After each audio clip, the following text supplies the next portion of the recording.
नायब सिंह सैनी ने लाडवा अनाज मंडी से की धान खरीद की शुरुआत। केंद्र का जताया आभार, कहा पहली बार समय से पहले संभव हो पाई प्रदेश में धान की खरीद। शहीदी दिवस पर प्रदेश में कई जगह कार्यक्रम आयोजित। करनाल में विधानसभा अध्यक्ष हरविंदर कल्याण ने दी पहलगाम हमले में शहीद लेफ्टिनेंट विनय नरवाल को श्रद्धांजलि। प्रदर्शनी का किया अवलोकन। प्रदेश में कई स्थानों पर आयोजित हो रहे जीएसटी बचत उत्सव। कैबिनेट मंत्रियों और सांसदों ने की शिरकत। कहा सरकार ने आम जनता और व्यापारियों को राहत देने का लिया ऐतिहासिक निर्णय। और केंद्रीय राज्य मंत्री कृष्णपाल गुर्जर ने बड़खल में 30 करोड़ के विकास कार्यों का किया शुभारंभ। स्वदेशी संकल्प यात्रा को किया रवाना। स्वदेशी वस्तुएं अपनाकर आत्मनिर्भर भारत बनाने का किया आह्वान। नमस्कार, मैं भानुप्रिया। अब समाचार विस्तार से। मुख्यमंत्री नायब सिंह सैनी ने मंगलवार को कुरुक्षेत्र की लाडवा अनाज मंडी में पहुंचकर सरकारी स्तर पर धान खरीद का विधिवत शुभारंभ किया। इस अवसर पर उन्होंने मंडी में फसल खरीद से संबंधित व्यवस्थाओं का निरीक्षण कर तैयारियों की समीक्षा भी की। मुख्यमंत्री ने किसानों और व्यापारियों से संवाद करते हुए बताया कि किसानों की मांग पर इस बार धान खरीद निर्धारित तिथि से पहले शुरू की गई है। उन्होंने केंद्र सरकार का आभार जताते हुए कहा कि ऐसा पहली बार हुआ है जब समय से पहले धान की खरीद संभव हो पाई है। मुख्यमंत्री सैनी ने बताया कि हाल ही में हिसार में आयोजित कृषि मेले में किसानों ने बीज पर सब्सिडी बढ़ाने की मांग की थी, जिसे तुरंत संज्ञान में लेते हुए चंडीगढ़ पहुंचते ही संबंधित अधिसूचना जारी करवा दी गई। उन्होंने कहा कि राज्य सरकार किसानों के हितों के प्रति पूरी तरह प्रतिबद्ध है। पहली बार हमने निर्णय किया है कि किसान की फसल मंडी में आती है और थोड़ा पहले परचेज हो, ये पहली बार हुआ है। मैं सभी किसानों को बधाई देता हूं और मिलर्स को भी जो उन्होंने मांग रखी थी उसको हमने पूरा किया है। मुझे कल मैं रब्बी के कृषि मेले के अंदर हिसार के अंदर गया था, वहां पर मेरे को किसानों ने कहा कि जो बीज है आप उसके ऊपर सब्सिडी दें, और शाम को मैंने चंडीगढ़ जा कर के उसके भी आदेश पारित कर दिए हैं कि किसानों को बीज सब्सिडी के ऊपर उपलब्ध हो। मुख्यमंत्री नायब सिंह सैनी ने सोमवार को शरद नवरात्र के पहले दिन प्रदेशवासियों को बड़ी सौगात देते हुए 117 करोड़ रुपए की 557 परियोजनाओं का उद्घाटन किया। सेवा पखवाड़ा अभियान के अंतर्गत सोनीपत जिला के दीनबंधु छोटूराम विज्ञान एवं प्रौद्योगिकी विश्वविद्यालय मुरुथल में आयोजित कार्यक्रम में मुख्यमंत्री नायब सिंह सैनी ने बतौर मुख्य अतिथि शिरकत की। उन्होंने यहां से 72 महिला सांस्कृतिक केंद्र, 90 इंडोर जिम, 69 योग एवं व्यायाम शालाओं, मुख्यमंत्री किसान खेत सड़क योजना के तहत 101 सड़कों एवं 225 गांवों में फिरनी पर स्ट्रीट लाइट्स का उद्घाटन किया। इसके साथ साथ उन्होंने स्वस्थ नारी सशक्त परिवार अभियान और 8वें पोषण माह के तहत महिला स्वास्थ्य शिविर का उद्घाटन एवं निरीक्षण किया। उन्होंने प्रदेशवासियों को नवरात्र व महाराजा अग्रसेन जयंती की बधाई भी दी। हरियाणा का प्रत्येक गांव स्वावलंबी बने और पंचायत सबका साथ सबका विकास के संकल्प को साकार करे। आइए हम सब भी मिलकर के इस मिशन को सफल बनाए। मैं यह कहना चाहूंगा कि आज का यह दिन एक स्वर्णिम अध्याय के रूप में ये दर्ज होगा। महिला सशक्तिकरण, युवा शक्ति और ग्रामीण उत्थान, ये 3 स्तंभ मिलकर हरियाणा को प्रगति की नई ऊंचाइयों पर पहुंचाने में ले जाएंगे। मैं आप सबको ये विश्वास भी दिलाता हूं कि हमारी सरकार हर क्षेत्र, हर गांव और हर नागरिक के विकास के लिए पूरी ताकत और पूरी निष्ठा और पूरी ईमानदारी के साथ कार्य कर रही है।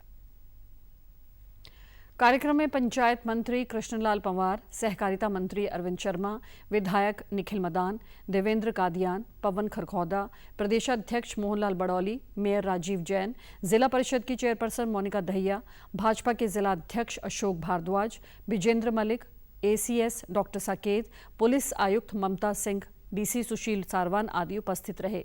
वहीं विकास एवं पंचायत मंत्री कृष्णलाल पंवार ने कहा कि ग्रामीण विकास के क्षेत्र में सरकार ने परियोजनाओं का उद्घाटन करके आमजन को बड़ी सौगात दी है। ये परियोजनाएं न केवल हमारे गांवों की आधारभूत संरचना को मजबूत करेगी, बल्कि महिलाओं के सशक्तिकरण, युवाओं के स्वास्थ्य, सांस्कृतिक संरक्षण और समग्र विकास की दिशा में मील का पत्थर साबित होंगी।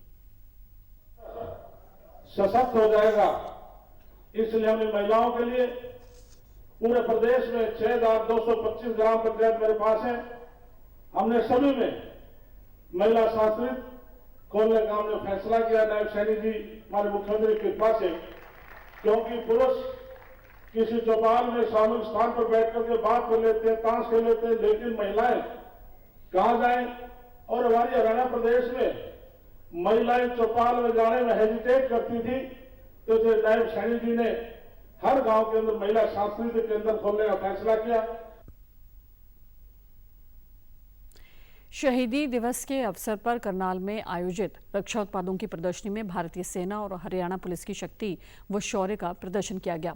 कार्यक्रम के मुख्य अतिथि हरियाणा विधानसभा अध्यक्ष हरविंदर कल्याण रहे, जिन्होंने प्रदर्शनी का अवलोकन किया और शहीदों को नमन किया। इस अवसर पर पहलगाम हमले में शहीद लेफ्टिनेंट विनय नरवाल को संत कबीर स्कूल द्वारा एक अनोखे अंदाज में श्रद्धांजलि दी गई। विद्यालय ने विनय नरवाल की बचपन से लेकर शहादत तक की वस्तुओं की एक मेमोरी वॉल प्रदर्शित की, जिसे देखकर सभी दर्शक भावुक हो उठे। हरविंदर कल्याण ने इसे एक ज्ञानवर्धक और भावनात्मक प्रदर्शनी बताया और कहा कि ऑपरेशन सिंदूर जैसे अभियानों से भारत की सैन्य ताकत का परिचय मिला है। उन्होंने मेक इन इंडिया अभियान के तहत रक्षा क्षेत्र में आत्मनिर्भरता को सराहा और 2047 तक भारत को विकसित राष्ट्र बनाने का संकल्प दोहराया। क्षेत्रों में बल्कि डिफेंस के अंदर भी जिस प्रकार से आत्मनिर्भरता हमारी बढ़ी है, यही आने वाले समय की ज़रूरत है कि आज जब हम प्रधानमंत्री जी के उस संकल्प के साथ जुड़कर आगे बढ़ते हैं कि 2047 में जब हमारे देश के आज़ादी के 100 वर्ष पूरे होंगे तो हमारा देश एक विकसित राष्ट्र होगा। मैं समझता हूं कि विकसित राष्ट्र के लिए सबसे महत्वपूर्ण अगर कोई विषय है वो आत्मनिर्भरता है, और हमारा देश लगातार इस दिशा में आगे बढ़ रहा है। अभी आज का ये कार्यक्रम एक ऐसे समय में हो रहा है जबकि पूरा देश आज सेवा पखवाड़ा मना रहा है। 17 तारीख को प्रधानमंत्री जी का जन्म दिवस था और ये 15 दिनों का जो एक सेवा पखवाड़ा जो पूरे देश के अंदर न केवल सरकारें और प्रशासन बल्कि सभी सामाजिक, व्यापारिक, सभी वर्ग, सभी लोग इसके अंदर आगे बढ़कर इसमें हिस्सा ले रहे हैं। इस अवसर पर पहलगाम हमले में शहीद लेफ्टिनेंट विनय नरवाल को स्कूल संत कबीर द्वारा अनोखे तरीके से उन्हें श्रद्धांजलि दी गई। विद्यालय ने विनय नरवाल से संबंधित वस्तुओं की प्रदर्शनी लगाई, जिसमें उनके बचपन से लेकर अंतिम समय तक की वस्तुओं का प्रदर्शन किया गया। सभी लोगों ने इस मेमोरी वॉल को देखा और उन्हें नमन किया। शहीद विनय नरवाल के पिता राजेश नरवाल ने कहा कि इस तरह की पहल से बच्चों में देशभक्ति और प्रेरणा जागेगी। आने वाली पीढ़ियां हैं, बच्चे हैं जो आज पार्टिसिपेट हो रहे हैं, ये घर जा कर के बताएंगे, बाद में भी आएंगे, ये देखेंगे यहाँ पर जरूर ये चीज़ें वालो पहलो, तो उससे इनमें एक मोटिवेशनल एक पहल है ये। और फ्यूचर में आप पाएंगे कि हमारे करनाल शहर से और भी डिफेंस ऑफिसर और डिफेंस में लोग बच्चे जरूर जाएंगे।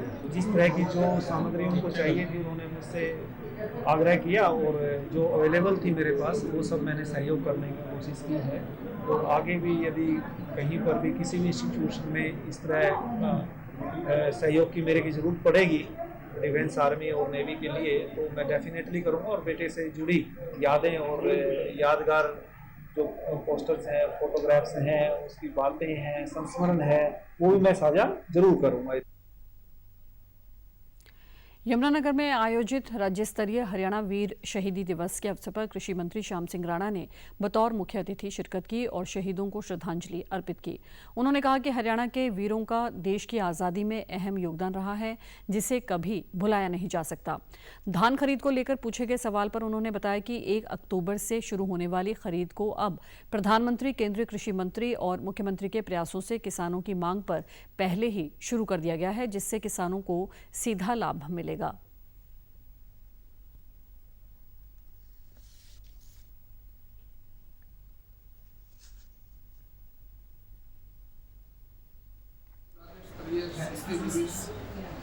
प्रदेश में मनाया गया। अच्छी तरह से जमशेदनगर में था। आज ये प्रोग्राम हमारी सरकार की तरफ से था। शहीदों के आश्रित और उनके परिवारों को सम्मान के लिए इस दिवस मनाया गया। खरीद शुरू कर दी 22 तारीख से। ये 1 अक्टूबर से शुरू होनी थी, पहले कर दी। केंद्र सरकार में माननीय मोदी जी और हमारे कृषि मंत्री शिवराज चौहान जी और प्रदेश के मुख्यमंत्री जी इस बात को मानते हैं अभी इस बात जल्दी करनी चाहिए, तो इसलिए करते सारे प्रबंध है। नारनौल के नसीबपुर गांव स्थित शहीदी स्मारक पर 23 सितंबर को राजा राव तुलाराम और उनके साथ 1857 की क्रांति में शहीद हुए 5000 वीरों को श्रद्धांजलि देने के लिए शहीदी दिवस मनाया गया। इस आयोजन की पहल कोरियावास मेडिकल कॉलेज संघर्ष समिति ने की। कार्यक्रम की शुरुआत हवन यज्ञ से हुई, जिसके बाद राजनीतिक और सामाजिक संगठनों की भीड़ उमड़ पड़ी। कांग्रेस, इनेलो, बीजेपी समेत सभी दलों के नेता शहीदी स्मारक पर पहुंचे और राजा राव तुलाराम के चित्र पर पुष्प अर्पित कर उन्हें नमन किया। स्वास्थ्य मंत्री आरती राव, विधायक ओम प्रकाश यादव, विमला चौधरी समेत कई जनप्रतिनिधि पहुंचे, जिन्होंने शहीदी स्मारक पर पहुंचकर राजा राव तुलाराम की तस्वीर पर पुष्प अर्पित कर शहीदों को नमन किया। और हम सब जानते हैं कि नसीबपुर की जो बैटल थी वो कितने 1857 में हमारे जो आज़ादी की बहुत बड़ी लड़ाई थी, उनके योद्धाओं के लिए आज के दिन हम सब यहाँ पे उनको श्रद्धांजलि देने आए हैं। सभी आज के दिन भी जो हमारे स्वतंत्रता सेनानी हमारी सीमाओं पे खड़े हैं, जो हमारे पहले वीर गति प्राप्त कर चुके हैं और हमारी आज़ादी के लिए जो भी लड़ा हो, आज शहीदी दिवस है, मैं उन सबको नमन करती हूँ। पंचकूला के चंडी मंदिर में प्रधान निदेशालय रक्षा संपदा, पश्चिमी कमान एवं रक्षा संपदा कार्यालय चंडीगढ़, वृत्त के कार्यालय एवं आधारशिला शैलेंद्र नाथ गुप्ता, महानिदेशक रक्षा संपदा एवं शोभा गुप्ता, प्रधान निदेशक रक्षा संपदा पश्चिमी कमान द्वारा रखी गई। शिलान्यास समारोह के पश्चात केंद्रीय पीडब्ल्यूडी के वरिष्ठ अधिकारियों द्वारा इस परियोजना की विस्तृत प्रस्तुति दी गई। इस परियोजना को 4.14 एकड़ भूमि पर लगभग 50 करोड़ रुपए की अनुमानित लागत से क्रियान्वित कर रहा है। कार्यालय भवन, आवासीय परिसर और आवागमन आवास को नगर नियोजन और सततता के सभी मानदंडों को ध्यान में रखते हुए योजनाबद्ध किया गया है। यह महत्वाकांक्षी परियोजना पश्चिमी कमान के रक्षा संपदा कर्मचारियों के लिए प्रमुख बुनियादी ढांचे की कमी को पूरा करती है, उच्च किराए की लागत को नियंत्रित करती है और संचालनात्मक उत्पादकता, कल्याण और जीवन स्तर में सुधार करती है। इस परियोजना के 2 वर्षों के भीतर पूर्ण होने की उम्मीद है। इस अवसर पर पर्यावरण संरक्षण के प्रति प्रतिबद्धता प्रदर्शित करते हुए अधिकारियों द्वारा पौधारोपण भी किया गया। गुवाहाटी और उधमपुर एक के कार्यालय का भूमि पूजन और एक का कार्यालय का शुभारंभ किया और हमें आशा है ये जो बड़ा प्रोजेक्ट है ये अगले 2 सालों में तैयार हो जाएगा। अपने विभाग के कार्यालय की जो भवन है उसमें हमारे कर्मचारी और जो अधिकारी उसमें बैठ कर बड़े आनंद और अनुभव करेंगे। उसके लिए बहुत ही सुविधापूर्ण है। ये बहुत ज़्यादा प्रतीक्षित था ये दिन, क्योंकि 40 साल पहले जब हमारा यहाँ पे ये प्रधान निदेशालय जो है ये स्थापित हुआ था चंडीगढ़ में, शिमला से शिफ्ट होके चंडीगढ़ में आया था। तब से हम लोग डिफरेंट अलग अलग जगहों में अपना ऑफिस चला रहे हैं। ये हमें लैंड हमें मिला 4 एकड़ का ये भूमि है ये, और इसमें हमारा पूरा 2 बड़े कार्यालय आ जाएंगे। प्रधान निदेशालय कार्यालय भी आ जाएगा और हमारा जो रक्षा संपदा अधिकारी चंडीगढ़ वृत्त का कार्यालय भी यहीं पे आएगा।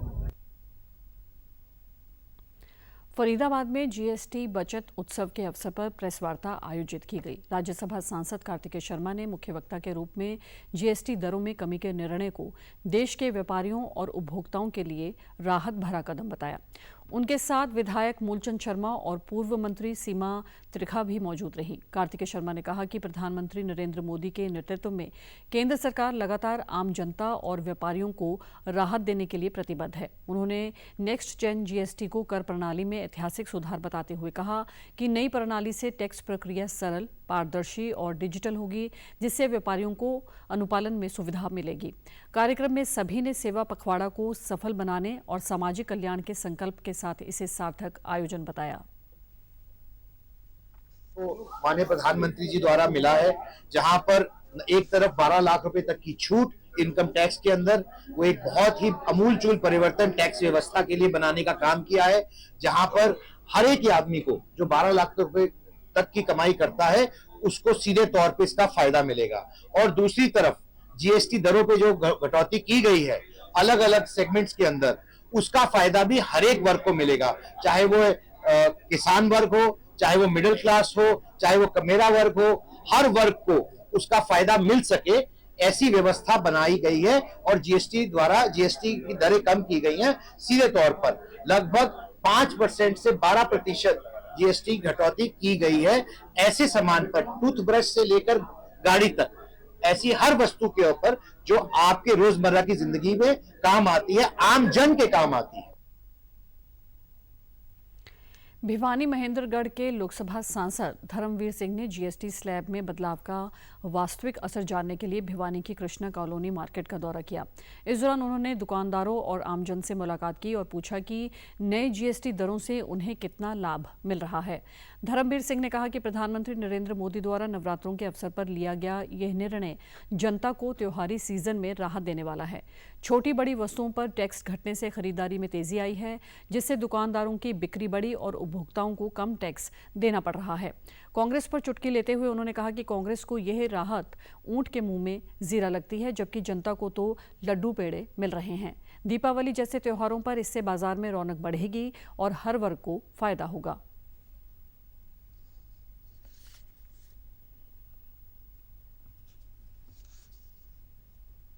माननीय प्रधानमंत्री जी ने जो जीएसटी का ऐसा सुधार किया है, और उस सुधार की वजह से अब दशहरा भी आएगा, फिर दिवाली आएगी, लोगों की जो खरीदार है, खरीदारी में बहुत बड़ा बेनिफिट, छोटे से छोटे सामान से लेके बड़े सामान तक आम जरूरत की चीज़ों का जो टैक्स से रिलीफ हुआ है, उस बात के लिए हम माननीय मोदी जी का धन्यवाद। दुकानदारों की तरफ से वो भी खुश रहे, आगे बढ़े, और इस देश का 142 करोड़ आदमी भी इसी प्रकार से अपना जीवन जी सके।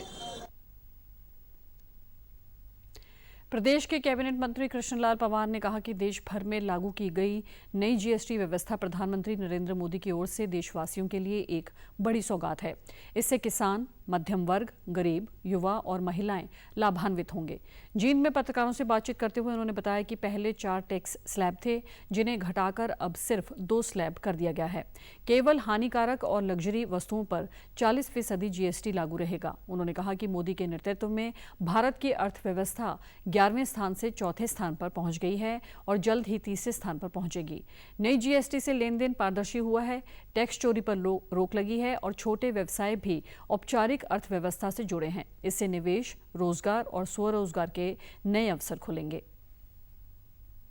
देश किस स्थान पर था, आज हम 4थे स्थान पर आर्थिक तौर पर आए हैं। वो प्रधानमंत्री की सोच है, उनका विजन था कि हिंदुस्तान को हमने 3रे स्थान पर हम लेके आना है। तभी उस टाइम जीएसटी बढ़ा था, लेकिन आज इतनी बड़ी राहत दी है। आप ये विशेष तौर से मध्य वर्ग का जो गरीब व्यक्ति है उसको सबसे बड़ी राहत मिली है। किसान को कितनी बड़ी राहत मिली है। जो लग्जरी गाड़ियां हैं उनको तो मान ले तो पैसे वाले व्यक्ति 40% तो सहन कर लेंगे, लेकिन आज किसान है उसको आज घटा करके कितना कम उसको किया है। हरियाणा की महिला एवं बाल विकास तथा सिंचाई मंत्री श्रुति चौधरी ने कहा कि नई जीएसटी व्यवस्था प्रधानमंत्री नरेंद्र मोदी द्वारा देशवासियों को त्योहारों पर दी गई बड़ी सौगात है। इससे किसान, मध्यम वर्ग, महिलाएं और युवा लाभान्वित होंगे और देश की आर्थिक व्यवस्था मजबूत होगी। सोमवार शाम भिवानी के विश्राम गृह में पत्रकारों से बातचीत में मंत्री ने बताया कि पहले टैक्स के 4 स्लैब थे, लेकिन अब केवल 5% और 12% स्लैब रखे गए हैं। केवल लग्जरी और सेहत के लिए हानिकारक वस्तुओं पर 40% जीएसटी है।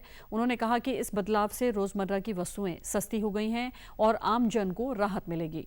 मंत्री ने स्वदेशी वस्तुएं अपनाने का आह्वान करते हुए लघु उद्योगों को बढ़ावा देने की बात कही। साथ ही उन्होंने भिवानी जिले में जल निकासी और फसल क्षति के मामलों में सरकार की प्रतिबद्धता दोहराई और ई क्षतिपूर्ति पोर्टल की जानकारी साझा की।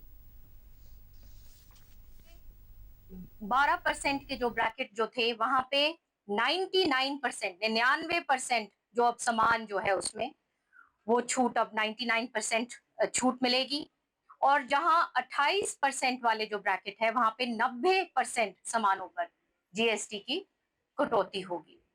तो आप मानिए कि ये एक माहौल खुशहाली का, जहां पे ग्राहक भी, जहां पे दुकानदार भी, और हर तरीके से एक खुशहाली और प्रोग्रेस, विकास का माहौल बनेगा। इसके साथ साथ उन्होंने एक स्वदेशी की भी बात कही, और जितने जहां जहां हमारे जो भाई बहनों का जो पसीना जो उन्होंने लगाया है प्रोडक्ट्स तैयार करने में, वही चीजें हम खरीदें ताकि और भी भारत हमारा आगे खुशहाली की तरफ बढ़ सके। अंबाला रेल मंडल के अंतर्गत केंद्र सरकार द्वारा जीएसटी दरों में की गई भारी कटौती का लाभ अब यात्रियों को रेलवे स्टेशनों पर भी मिल रहा है। मंडल के विभिन्न स्टेशनों पर जीएसटी बचत उत्सव के तहत एलईडी स्क्रीन और डिस्प्ले बोर्ड लगाए गए हैं, जिनमें वस्तुओं के दामों में आई कमी की जानकारी दी जा रही है। वरिष्ठ वाणिज्य प्रबंधक नवीन कुमार ने बताया कि स्टेशन पर बिकने वाली वस्तुएं जैसे पानी की बोतल और पैक आइटम्स अब सस्ते हो गए हैं। पानी की बोतल अब 15 रुपये के बजाय 14 रुपये में मिल रही है। उन्होंने कहा कि प्रचार के लिए घोषणाएं, बोर्ड और प्रचार सामग्री का इस्तेमाल किया जा रहा है। जो स्टेशन पे पानी की बॉटल्स जो पैक वाटर बिक रही है, उसमें पहले इसका एमआरपी विद जीएसटी 15 रुपये था, जिसमें 1 रुपये कम किया गया है। ये अब 14 का है, और जो 500 ml की बोतल जो 10 रुपये की थी, अब वो 9 रुपये। इसी प्रकार बाकी के जितने भी पैक्ड आइटम्स बिक रहे हैं स्टेशन पे खाने पीने की, उसके एमआरपी पे उसी हिसाब से जीएसटी का जो है वो रिडक्शन किया गया है, और उसका स्टेशन पे through proper announcement system, rate display board और प्रचार के बाकी माध्यमों से जागरूकता फैलाई जा रही है। और स्टेशन के जितने भी हमारे सुपरवाइजर्स हैं उसको मॉनिटर कर रहे हैं कि इसका फायदा यात्रियों को मिले। भोजनालय संचालकों और यात्रियों ने सरकार की पहल की सराहना की और कहा कि इससे सस्ता सामान मिलने से खरीदारी बढ़ेगी और आमजन को राहत मिलेगी। पैसेंजरों को बहुत लाभ हो रहा है। सबसे 1 रुपये कम हो गया रेट का, 15 रुपये का 14 रुपये हो गया है। इसके लिए मैंने भी 14 रुपये रेट कर दिया है। उसका ये लिए है, प्रॉपर है, और सारा कुछ मैं मेंटेन करके रखा हूँ। बिल मशीन लेके सारा कुछ मेंटेन कर दिया है।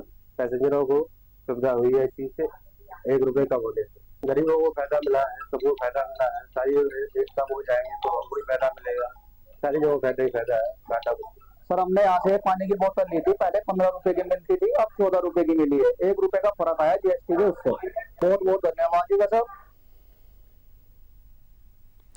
नरवाना के हुड्डा ग्राउंड में श्री भारतीय कला केंद्र द्वारा आयोजित भव्य श्री रामलीला मंचन का शुभारंभ हर्षोल्लास के साथ हुआ। हरियाणा सरकार में कैबिनेट मंत्री एवं नरवाना विधायक कृष्ण बेदी ने मुख्य अतिथि के रूप में रिबन काटकर आयोजन का विधिवत उद्घाटन किया। मंचन शुरू होते ही रामलीला मैदान जय श्री राम के नारों से गूंज उठा और माहौल भक्तिमय हो गया। मंत्री बेदी का पारंपरिक पगड़ी पहनाकर और फूल मालाओं से स्वागत किया गया। सैकड़ों श्रद्धालु इस आयोजन में शामिल हुए। मंत्री ने कहा कि रामलीला जैसे सांस्कृतिक आयोजन समाज को अपनी जड़ों से जोड़ते हैं और युवा पीढ़ी को नैतिक मूल्यों से परिचित कराते हैं। उन्होंने कलाकारों और आयोजकों की सराहना करते हुए कहा कि ये आयोजन संस्कृति के पुनर्जागरण में सहायक होगा। नवरात्रों और महाराजा अग्रसेन जयंती का संदेश देते हुए उन्होंने सभी को शुभकामनाएं दी और देश की समृद्धि की कामना की। श्री राम जी की कथा मंचन की शुरुआत की गई है। हुड्डा ग्राउंड की ये सारी टीम आज इतना रामलीला के प्रति, इस मंचन के प्रति लोगों में जिस प्रकार नरवाना के लोगों में उत्साह और जोश देखने को मिल रहा है, हमारी प्राचीन संस्कृति, सनातन संस्कृति पुनर्जीवित हो रही है। और आज जिस प्रकार से साधु संतों का सम्मान, और साधु संतों ने भी अपना पूरी ताकत लगाकर भारतीय जनमानस को जगाने की जो एक शुरुआत की है, आज पूरी दुनिया के अंदर भारत माता परम वैभव पर पहुंचे, ये भी सभी साधु संत और आम जनजीवन के बीच में ये चेतना जगाई है। मैं श्री भारतीय कला केंद्र रजिस्टर्ड संस्था द्वारा जिसे मंचन किया जा रहा है, इनकी पूरी टीम को ढेरों ढेरों बधाई देता हूं। और आज सर्दियां नवरात्रों की शुरुआत हुई है। महाराजा अग्रसेन जी जो समरसता के सबसे बड़े पुजारी रहे हैं, उनका जन्मदिवस का पावन पवित्र अवसर है। विजयदशमी तक ये कार्यक्रम चलेंगे। मैं इन सभी कलाकारों को, भाग लेने वाले लोगों को और उसकी कार्यकारिणी को बहुत बहुत बधाई देता हूं। गुजरात और महाराष्ट्र के राज्यपाल आचार्य देवव्रत ने सोमवार रात रोहतक में श्री रामलीला उत्सव कमेटी द्वारा आयोजित रामलीला महोत्सव में मुख्य अतिथि के रूप में शिरकत की। उन्होंने भगवान श्री राम के जीवन मूल्यों पर प्रकाश डालते हुए लोगों से उनके आदर्शों को अपनाने की अपील की। नवरात्र के शुभारंभ पर बधाई देते हुए उन्होंने इसके वैज्ञानिक महत्व को भी बताया। राज्यपाल ने युवाओं से नशे से दूर रहने, माता पिता और बुजुर्गों का सम्मान करने तथा मोबाइल से दूरी बनाने की सलाह दी। उन्होंने कहा कि अच्छे संस्कार ही सुखद जीवन का आधार हैं। आधुनिक जीवन शैली को उन्होंने मानसिक अशांति का कारण बताया। आचार्य देवव्रत ने समाज में गिरते नैतिक मूल्यों पर चिंता जताई और कहा कि प्रधानमंत्री नरेंद्र मोदी के नेतृत्व में भारत दोबारा अपने गौरव की ओर बढ़ रहा है। उन्होंने नई पीढ़ी को सांस्कृतिक करने का आह्वान किया। हम सबको आदर्श जीवन जीने का एक तरीका सिखाया। भगवान राम का जीवन मर्यादा से जुड़ा हुआ जीवन है। ये जो रामलीला उनकी आपके बीच में अगले दिनों की जाएगी, इसमें भगवान राम के संपूर्ण जीवन से आपको परिचय कराया जाएगा कि हम उनके जीवन से अपने जीवन में ऐसे कौन से गुण जिन्होंने उनको अमर कर दिया। लाखों वर्ष रामायण को हो चुके हैं, लेकिन जब राम का नाम लेते हैं तो ऐसा लगता है कल ही हमारे बीच में थे। इतना समय गुजरने के बाद भारत के लोगों के मानस में भगवान राम के प्रति श्रद्धा का भाव, विश्वास का भाव, आस्था और सम्मान का भाव, उनसे प्रेरणा लेने का भाव निरंतर बढ़ता ही जाता है। केंद्रीय राज्य मंत्री कृष्णपाल गुर्जर ने फरीदाबाद के बड़खल विधानसभा क्षेत्र में लगभग 30 करोड़ की लागत से होने वाले विकास कार्यों का शुभारंभ स्थानीय बुजुर्गों से नारियल तुड़वाकर सोमवार देर शाम किया। इस अवसर पर उन्होंने स्वदेशी संकल्प यात्रा को रवाना करते हुए जनता से स्वदेशी वस्तुएं अपनाने और आत्मनिर्भर भारत बनाने का आह्वान किया। गुर्जर ने बताया कि बड़खल में पहले भी 100 करोड़ के विकास कार्य पूरे हो चुके हैं। उन्होंने नवरात्रों की बधाई देते हुए कहा कि फरीदाबाद को स्वच्छ और सुंदर बनाने के लिए पार्षदों व अधिकारियों के साथ विशेष योजना तैयार की गई है। बिजली बिलों पर अतिरिक्त शुल्क के मुद्दे पर उन्होंने कहा कि वह मुख्यमंत्री नायब सिंह सैनी से बात करेंगे, क्योंकि सरकार जनता पर कोई अतिरिक्त भार नहीं डालना चाहती। कार्यक्रम में विधायक धनेश लखा व बड़ी संख्या में स्थानीय लोग मौजूद रहे। फरीदाबाद की स्वच्छ कैसे बनाया जाए, सुंदर कैसे किया जाए, हरा भरा कैसे दिया जाए, आज सबके साथ 3 घंटे तक लगातार अधिकारियों के साथ, पार्षदों के साथ विचार विमर्श करके उसकी रूपरेखा बनाई। दुनिया के सामने अगर अड़कर खड़ा होना है तो उसकी एक ही दवाई है, आत्मनिर्भर भारत। और आत्मनिर्भर भारत कब बनेगा? जब भारत के 140 करोड़ स्वदेशी को अपनाएंगे, स्वदेशी खरीदेंगे, तो निश्चित तौर पर भारत आत्मनिर्भर भी होगा और 2047 में विकसित भारत भी होगा। हम कोई ऐसा अतिरिक्त भार अपने प्रदेश के लोगों पर नहीं डालना चाहते जिससे उनको परेशानी हो। इसलिए अगर कोई ऐसी बात है तो माननीय मुख्यमंत्री से उस पर बातचीत की जाएगी। केंद्रीय सांख्यिकी कार्यक्रम कार्यान्वयन एवं योजना राज्य मंत्री राव इंद्रजीत सिंह ने सोमवार को रेवाड़ी के लघु सचिवालय परिसर में नवरात्र पर्व के पावन अवसर पर जिला की ग्रामीण विकास से जुड़ी लाखों रुपए की विभिन्न विकास परियोजनाओं का शिलान्यास व उद्घाटन करते हुए विकास योजनाओं को आमजन को समर्पित किया। इसके बाद दिशा के तहत जिला के अधिकारियों की बैठक लेकर 6 माह के विकास कार्यों की समीक्षा की गई। केंद्रीय राज्य मंत्री ने कहा कि प्रधानमंत्री नरेंद्र मोदी व प्रदेश के मुख्यमंत्री नायब सिंह सैनी के नेतृत्व में प्रदेश सरकार सभी वर्गों के कल्याण के लिए सतत प्रयासरत है। इन परियोजनाओं से नागरिकों को पेयजल, सौंदर्यीकरण के साथ ही गलियों में बेहतर सुविधाओं का लाभ ग्रामीणों को मिलेगा। आज तो दिशा की मीटिंग है। भारत सरकार की जितनी भी स्कीम्स हैं, खुद की या स्टेट गवर्नमेंट के साथ मिलकर के उनकी समीक्षा की जाती है। 6 महीने, कई बार 3 महीने में कोशिश करी जाती है, लेकिन मैं इस बार 4 महीने के अंदर इसको करने लग रहा हूँ। तो उम्मीद करते हैं कि जो समस्याएं हैं उनके बारे में भी चर्चा होगी कि जो दर 28% की थी वो कम हो गई है, सिर्फ 5 और 18% रह गई है। समाचारों में आज इतना ही। नमस्कार।